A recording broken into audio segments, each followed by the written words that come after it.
Hello everyone, and welcome to the History of Byzantium. Episode 128. The Prudent Course. Last time, the Romans captured the city of Mandylion, their first permanent reconquest of Eastern territory since the rise of the Caliphate. The news that the Byzantines were a serious military threat spread quickly, and the Hamdanid governor of Aleppo, Seyf-ad-Dawla, marched into the mountains to contest their presence. But in 940, news came that yet another coup was taking place in Baghdad, and keen to preserve his status in the diminishing world of the Caliphate, Seyf led his army east, leaving northern Syria and Mesopotamia undefended. John Kourkouas, senior commander of the Roman army, saw in Seyf's absence a golden opportunity. In spring 941, he called up every soldier that could be spared. He was preparing to boldly go where no Roman army had gone for centuries. As Eastern soldiers began excitedly gathering, news reached Constantinople of Arab pirates in the Aegean. Romanus ordered the fleet to sail south and deal with them. Someone in the Rus trading district of the capital was paying close attention, because a few weeks later, reports arrived that a huge fleet was crossing the Black Sea, headed for the city. The Rus had launched a similar surprise assault twice before, in 860 and 907. On both occasions, they had good intelligence that told them when the Roman military was preoccupied elsewhere. The population of the capital went into high anxiety as the news spread. Romanus sent word immediately to John, asking him to return as quickly as possible. But he would not arrive in time to stop the attack. Something had to be done to protect the city. Only 15 ships could be found in the capital's harbours, which were capable of military action. Hastily, they were patched up and fitted with siphons and Greek fire and put under the command of Theophanes, the chief minister. He ventured out to the north entrance of the Bosphorus, and on the 11th of June, hundreds of small Rus ships hove into view. This was a terrifying sight. Despite their small size, everyone knew that they contained dozens of savage, heathen warriors. Fortunately for the Byzantines, their wonder weapon was at their service. Having set the sea itself on fire and toasted a few unfortunate vessels, the rest of the Northmen sailed east, leaving the metropolis alone. However, they landed in Bithynia and began terrorizing the local inhabitants. Fleeing citizens began arriving at the capital, spreading stories of horror. The Rus plundered their way to Nicomedia before they met any resistance. The imperial troops who made the first stand were under the command of Bardas Phocas, brother of Leo, who Romanus had outmaneuvered 20 years earlier. Bardas organized a local militia to harry the invaders until Kourkouas arrived. Once he was on site, the domestic swiftly defeated the Rus in battle and drove them back toward the coast. However, they were tenacious raiders, and John did not have the whole army with him. So though he blocked them from venturing further inland, the invaders remained and took their time stripping villages and churches of their wealth before they departed in September. The Rus had lingered too long, though. Word had reached the imperial fleet, and many ships were now back home. Theophanes gathered this far more intimidating force and waited for the Rus, laden with loot, to push off into the Black Sea. Suddenly, the Roman fleet swept out of the Bosphorus and bore down on them. Again, employing fire, they shattered the Rus armada. Many men drowned or were captured, and Theophanes was heavily praised by the emperor for this eye-catching success. As usual, however, Rus' ambassadors were able to push for an improved peace treaty after the event. The Romans, knowing the danger which the northern kingdom represented, negotiated terms.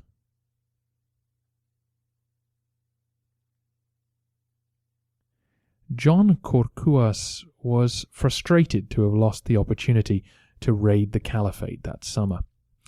But his informants told him that the Hamdanids were still occupied in Baghdad, and would be the next year as well. Anxious to make a start, the domestic led the troops he had into Syria in January 942. They raided down the Euphrates to Aleppo, Saif's capital, and returned with booty and prisoners in the spring. The emir of Tarsus made a raid on Anatolia in the summer to help deflect Byzantine attention, but John had his eyes on the prize. He regathered the army in full strength, and when autumn came, he pushed forward to Melitene. The Romans descended from the mountains on Martyropolis and sacked it. The same treatment was meted out to the nearby city of Arzan. John was so confident in the disarray of Arab defences that he decided to spend the winter in the captured cities. He wanted to strike deep into enemy territory when spring came. In early 843, then, the host moved forward, swords drawn. This time they marched to the Tigris River and sacked the city of Amida. Then they pushed across the dusty trails to the south and came across a familiar sight to us. The cities of Dara and Nisbis still lay close to one another, marking the spot where two ancient empires had once met. Roman forces hadn't been to this spot since the day they abandoned Syria to the Arabs. Now, both fortresses were swiftly smashed, their goods taken, their people enslaved.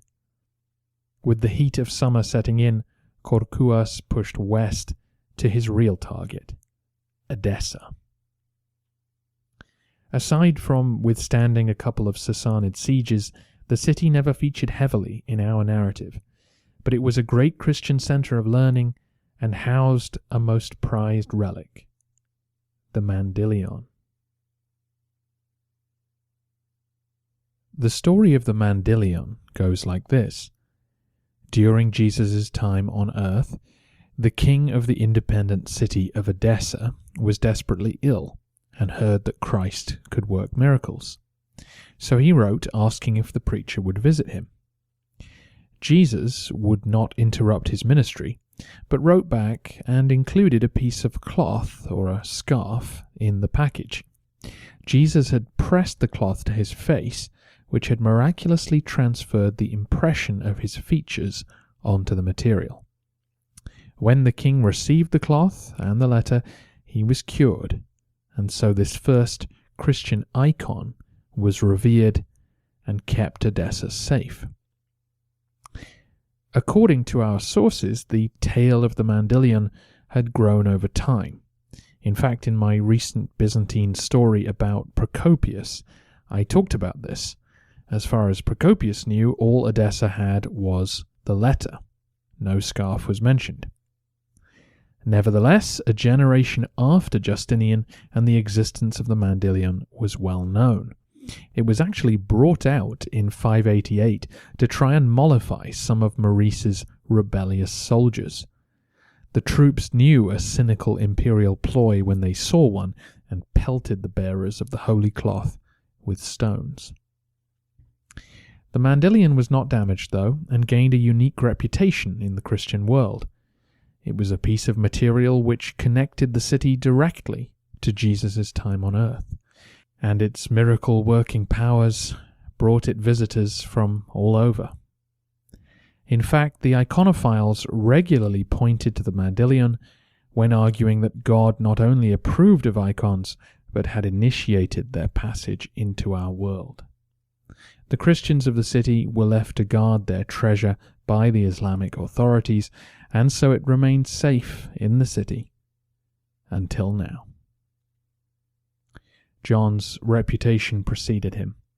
The city was already in a panic, and the treasure and slaves lined up behind the general were a stark warning of what resistance might bring.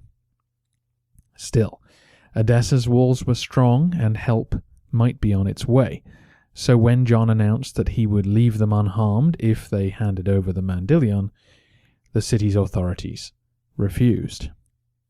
John set up a siege, and negotiations continued.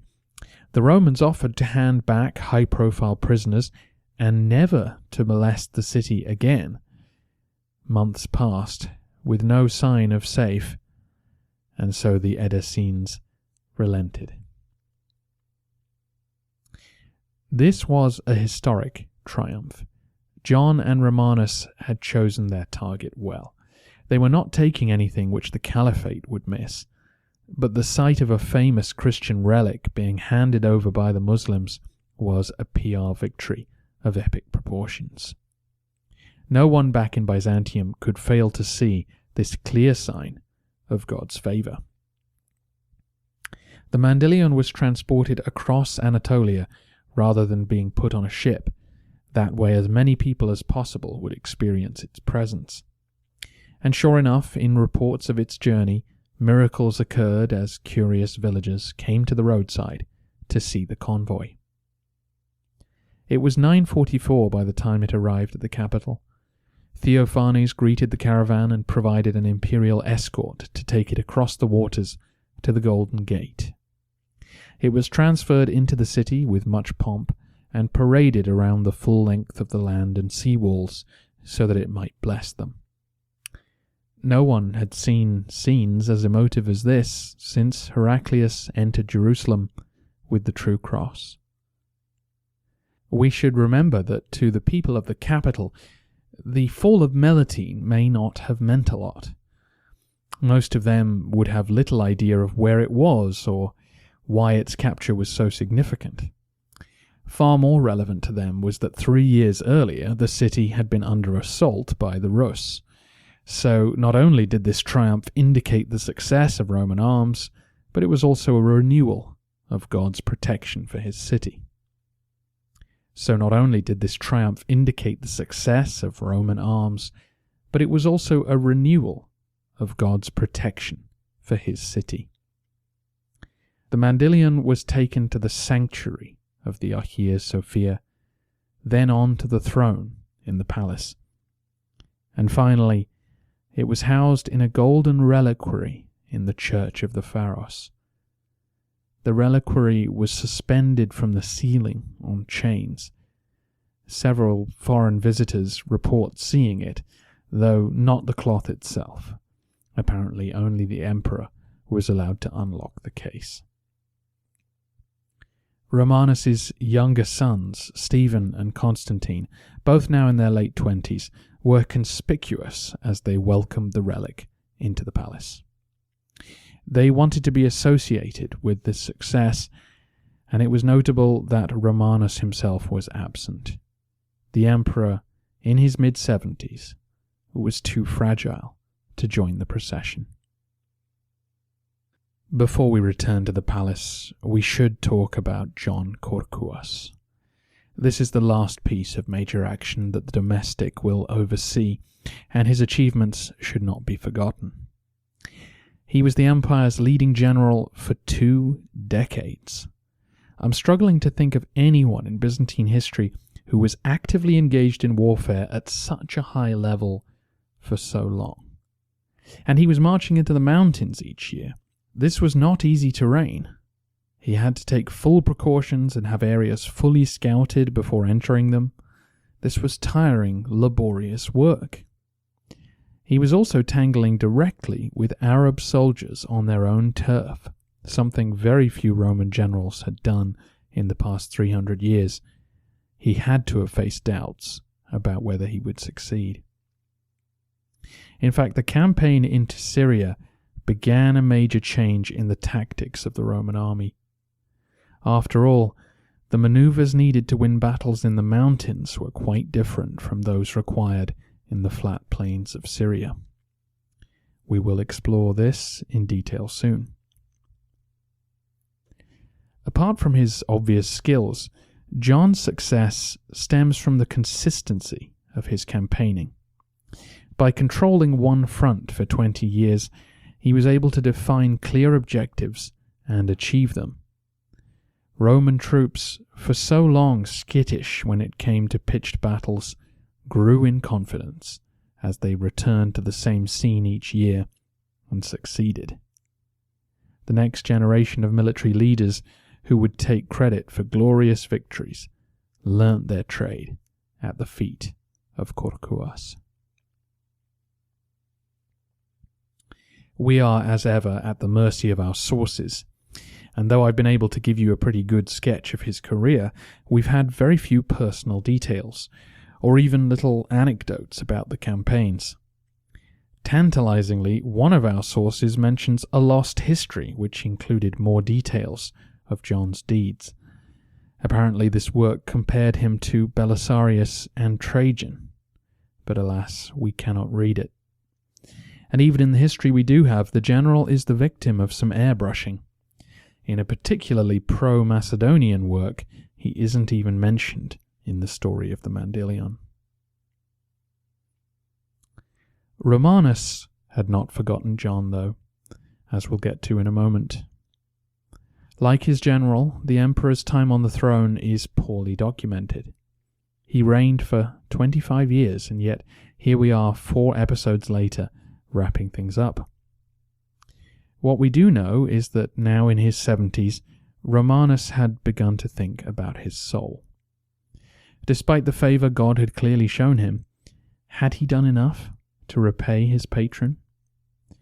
Romanus consulted some learned monks about what else he could do, and 2 decisions flowed from those discussions.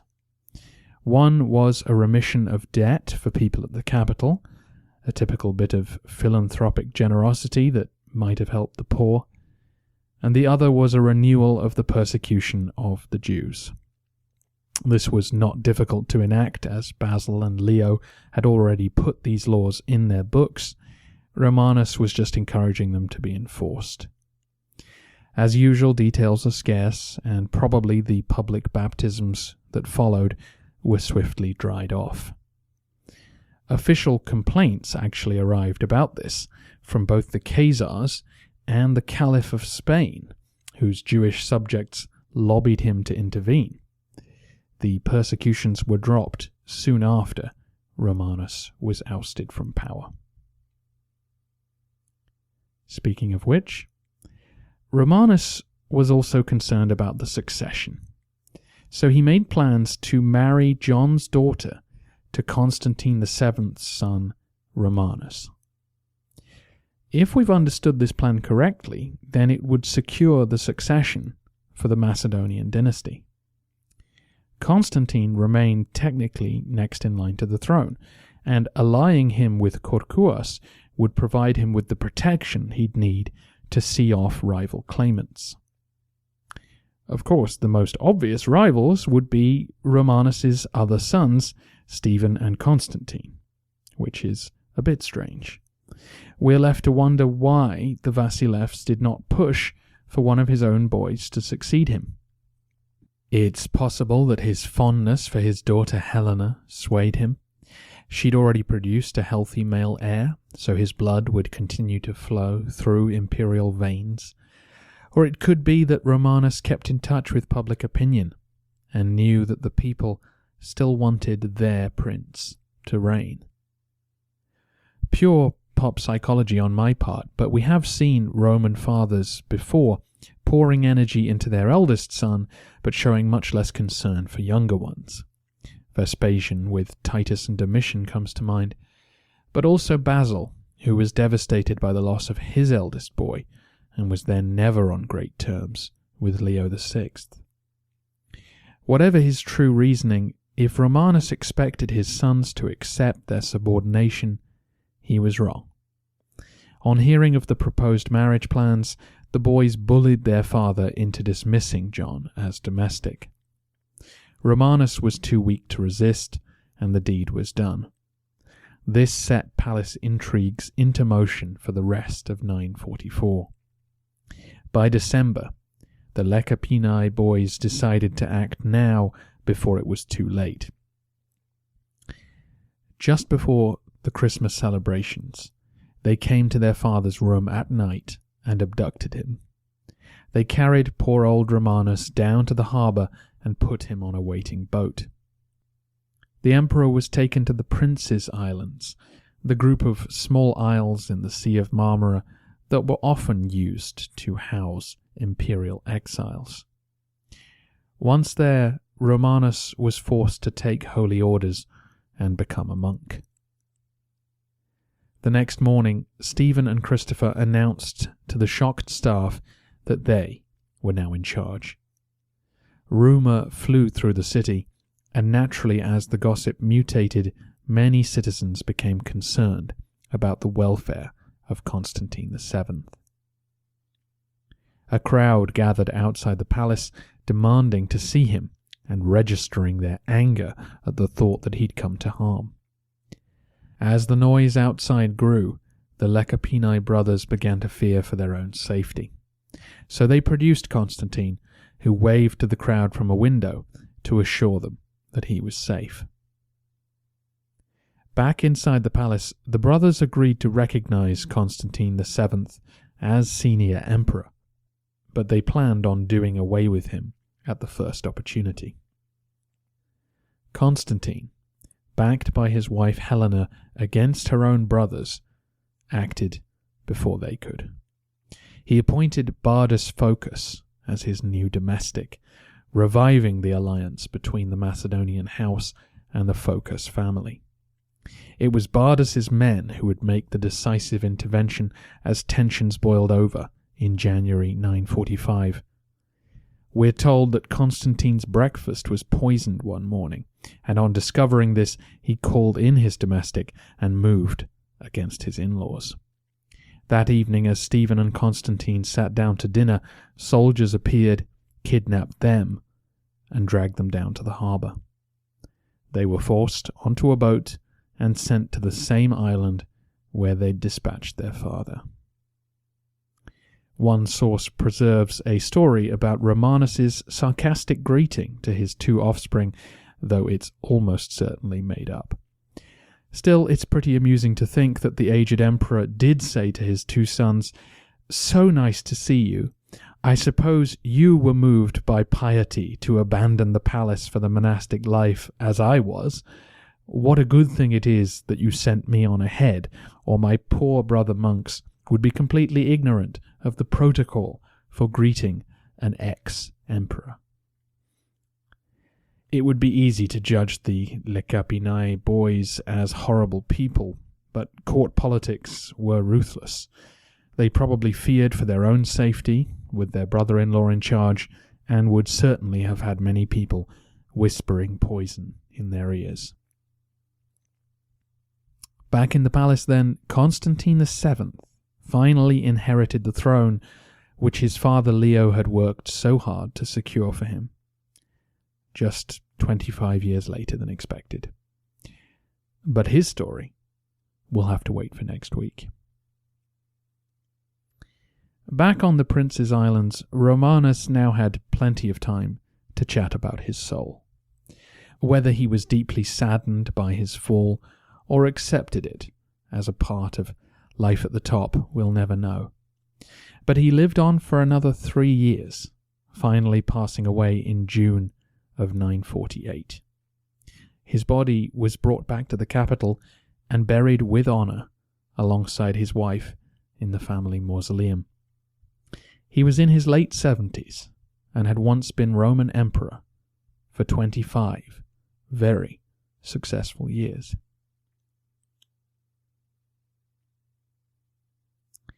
I mentioned earlier that we lack details of John's time as domestic, and that goes for Romanus too.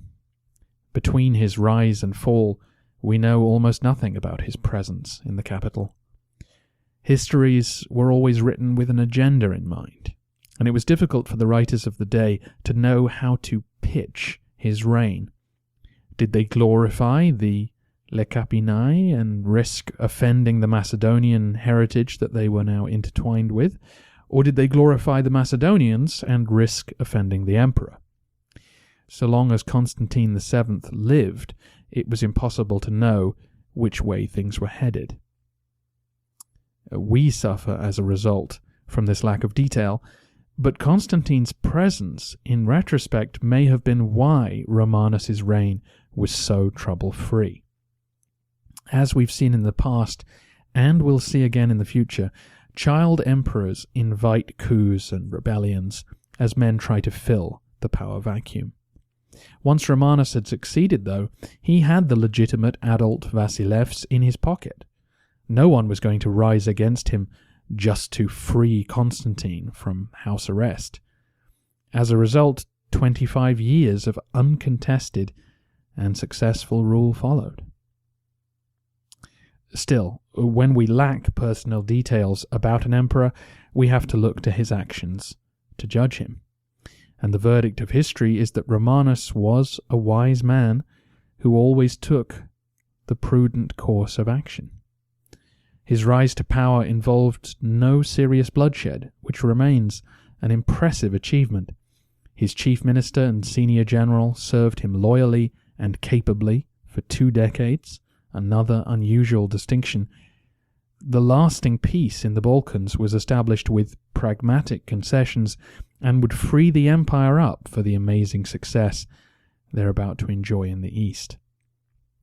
His decision to focus his military on Armenia bore real fruit. He avoided another costly effort to retake Crete. He avoided provoking Cairo or Baghdad by targeting Cilicia. Instead, he zeroed in on isolated Arab outposts surrounded by Roman allies. And thanks to John's diligence, the empire had achieved a dominant position in the mountains, essentially ending raids coming from that direction. The capture of Melitene and the Mandylion add the necessary glamour to a record which suggests that Romanus was the most successful emperor since Leo III. The only blot on his record is the succession, which was bound to be messy. Romanus got lucky that Constantine was able to seize power without any more bloodshed, but he had maintained the born-in-the-purple prince's position, thus avoiding an uprising against his family. Despite the loss of his 2 sons, many Lekapinai would go on to prosper. His son was still patriarch, his daughter the Augusta, and his bastard boy Basil was now well ensconced in the palace. Not to mention his grandson would become emperor, and his granddaughter was Empress of Bulgaria. It's worth noting that Constantine would commission several histories, which would eventually cover the events of Romanus's life, and despite a few sniffy comments, no effort to blacken his reputation was made. Lekapinos had been unusually good at creating harmony. Next time, we introduce a man who has been awkwardly waving from the back of the family photos for the last quarter century, Constantine VII. What did he do during all those years? What was he really like? And what did he think of the Lekapinai that he shared his home with? That episode will be available to buy next Friday for $7. That money is a commission from you to me to keep researching, writing, and recording for the foreseeable future. Please consider buying it and supporting the podcast. Go to thehistoryofbyzantium.com and look for sale instructions in the top right-hand corner for more information.